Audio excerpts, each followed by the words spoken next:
It's musty in here. Thomas, open a window. It's all right. I'm not countermanding Mr. Carson's orders. I suppose I can ask for a window to be opened without your calling the police. William, go and tell Mr. Carson that Servants' Hall breakfast is ready.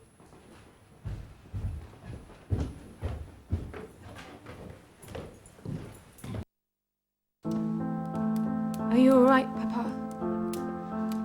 I suppose so. If being all right is compatible with feeling terribly, terribly sad. Me too.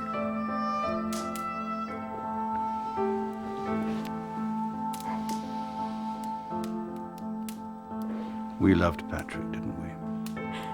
Oh, Papa. Well, life goes on. What did Mr. Murray have to say? Only that I have some very difficult decisions ahead. You must do what you think right. I may not have an option.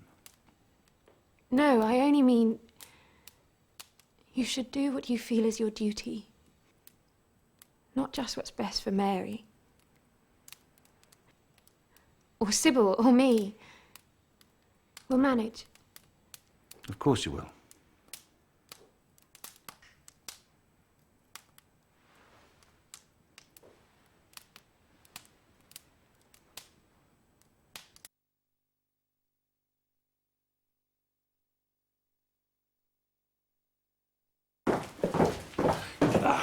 Anna, I'm glad I've caught you.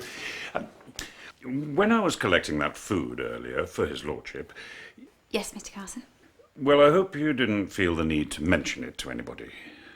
When his lordship makes donations to charity, you understand, he doesn't like notice to be taken of it. What have you got there? A book of the new dance steps. My mum sent it. Oh, let me see. Go on then.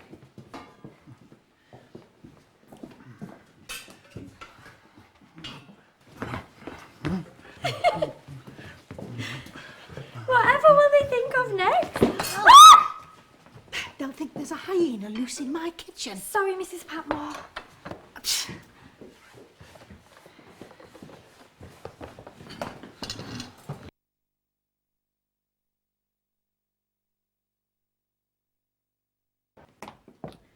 Mrs. Hughes, I must protest.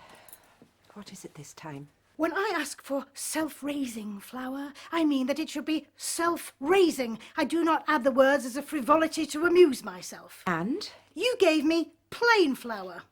So I have a day's baking to throw out unless I am to serve his lordship with a plate full of bricks. Why didn't you check that it was right? Now, don't start blaming me. Of course, if I were allowed... Enough! I will bring the flour. See that you do.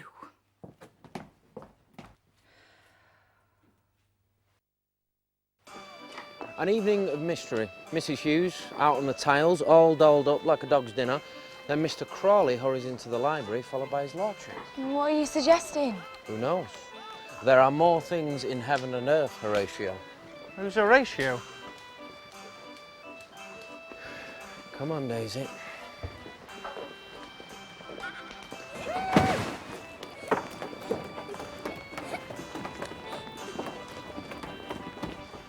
Cheer up. It may never happen. It already has. Who is Horatio?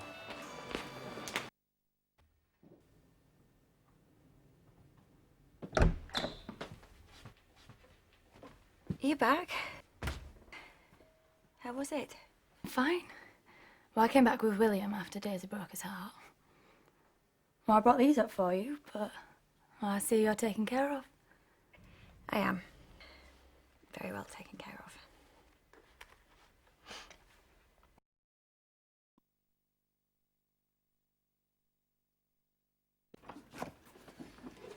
I'm sorry to disturb you, my lord. I don't know how I missed the gong. I must have been distracted. Never mind, these things happen. While you're here, Carson, I'm afraid I was angrier at dinner than the situation warranted. I hope the servants won't make too much of it. Well, they like a story, but they move on quickly enough. I don't want Branson to be upset. I got the wrong end of the stick, and I rather let rip. He'll get over it. Well, what are we to do if Lady Sybil turns political? I'm sorry, was there something else? No, my lord.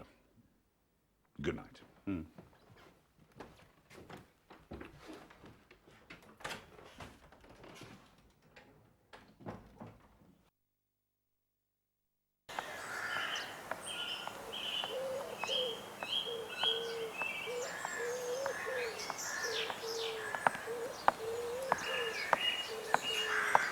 No, I shan't be going into Ripon on election night, and nor should you, not again.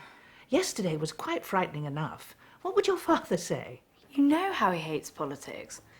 He says that since he's a peer and we're all women, there isn't a vote in the House to be had, that they should leave us alone. Well, he's right. Politics can be a rough ride. I support women's rights, and I'm glad you do. But you won't help the cause by being caught up in a stampede. But I do so want to go. To feel part of it if Morgan wins, and to support him if he loses. Very commendable. But take my advice and do it by post. Hello, what are you doing here? I thought I'd get some luncheon off you. I'm taking down a will in the next village at 2. I ought to be going. Don't bother Molesley.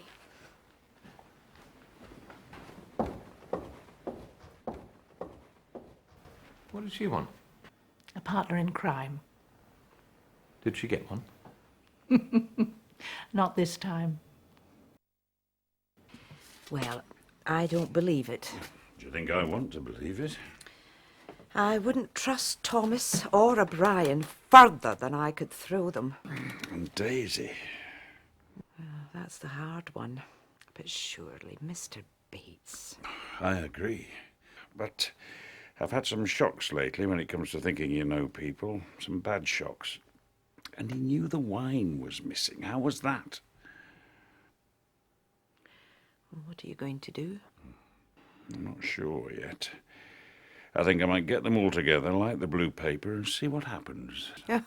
Can I watch?